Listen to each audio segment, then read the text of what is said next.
আমি কথা বলছি যেদিন 8 এপ্রিল 2025-এ, তার আগে শুক্রবারে ব্যাংককে নরেন্দ্র মোদী এবং ডক্টর ইউনূসের বৈঠক হয়েছে। এই বৈঠকের নিয়ে অনেক অনেক আলোচনা, অনেক অনেক তর্ক বিতর্ক, এবং প্রধান উপদেষ্টার প্রেস সচিব তিনি জানিয়েছেন যে সেখানে শেখ হাসিনা প্রত্যাবর্তন বিষয়ে কথা হয়েছে, গঙ্গার পানি চুক্তি নিয়ে কথা হয়েছে, সীমান্ত হত্যা নিয়ে, যমুনা তিস্তার পানি নিয়ে কথা হয়েছে।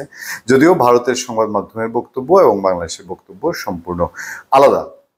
তো আলাদা এমন একটি পর্যায়ে সেটা নিয়ে এখন আবার বিবিসি, যে দৈনন্দিন বিভিন্ন খবরগুলোর উপর নজর রাখে, বিবিসি একটা রিপোর্ট করেছে ব্যাংককে বৈঠক একটি, কিন্তু ভার্সন কেন দুরকম। আমরা এটা নিয়ে ভারতের পত্রপত্রিকা নিয়ে যে রিপোর্ট হয়েছিল সেগুলো সম্পর্কে আপনাদেরকে আলোচনা করেছি, যে বাংলাদেশের প্রধান উপদেষ্টার প্রেস সচিব শফিকুল আলম যে কথা বলেছেন তার সাথে ভারতের যে পত্রপত্রিকা সেগুলোতে আসা যে সংবাদ সেটার মিলে না, একদমই মিল নাই।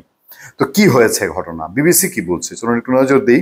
থাইল্যান্ডের রাজধানীতে বিমস্টেক শীর্ষ সম্মেলনের অবকাশে শুক্রবার ভারতের প্রধানমন্ত্রী নরেন্দ্র মোদী ও বাংলাদেশ অন্তর্বর্তী সরকারের প্রধান উপদেষ্টা মোহাম্মদ ইউনূস মিনিট 40-এর এক বৈঠক মিলিত হয়েছেন।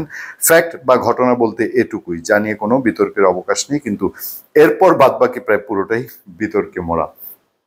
আমি বলেছিলাম যে বাংলাদেশে কোনো সরকার প্রধানের ট্যুরের মিটিংয়ের আলোচনায় কি হয়েছে, কি আলোচনা হয়েছে, বিষয়বস্তু আলোচনায়, সেটা নিয়ে এর আগে এই ধরনের কাণ্ড কারখানা দেখা যায়নি। সেই বৈঠকের যে আলাদা আলাদা বিবরণ দুই দেশের সরকার পেশ করেছে এবং এখনো সেটা নিয়ে যেরকম বাকবিতণ্ডা চলছে তা থেকে মনে হতেই পারে তারা যেন সম্পূর্ণ আলাদা দুটো বৈঠকের কথা বলছেন।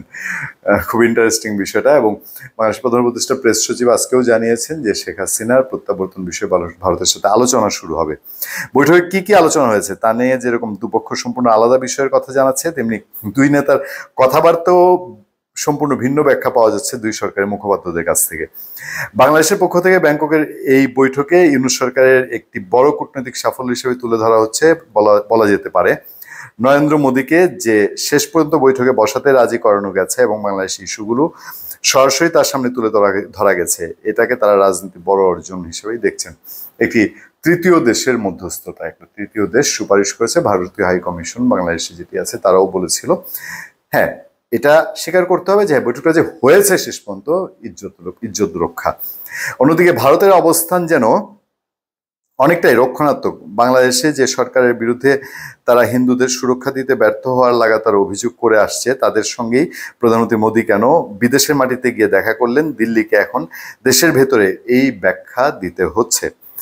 দিল্লির প্রবীণ কূটনৈতিক পর্যবেক্ষক সুকনলান গোস্বামীর কথায় সব দেখে শুনে মনে হচ্ছে বৈঠকে সত্যিকারের আলোচনা যেটাকে বলে সেটা কমই হয়েছে। দুপক্ষ যার যা বলার সেগুলো শুধু উত্থাপন করেছেন এবং যার জন্য যেটা অস্বস্তিকর তারা সেটা পাশ কাটিয়ে গেছেন।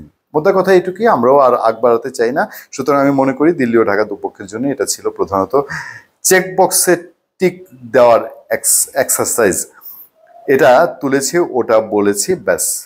বলা হয়েছে, ভারতের সংবাদ মাধ্যম বলছে যে নরেন্দ্র মোদী অনেক ইস্যুই তোলা হয়েছে বাংলাদেশে, যেগুলোকে তিনি বলেছেন যেগুলো পররাষ্ট্রমন্ত্রী, পররাষ্ট্র সচিব তারা কথা বলতে পারেন, যে কোনো ইস্যুই।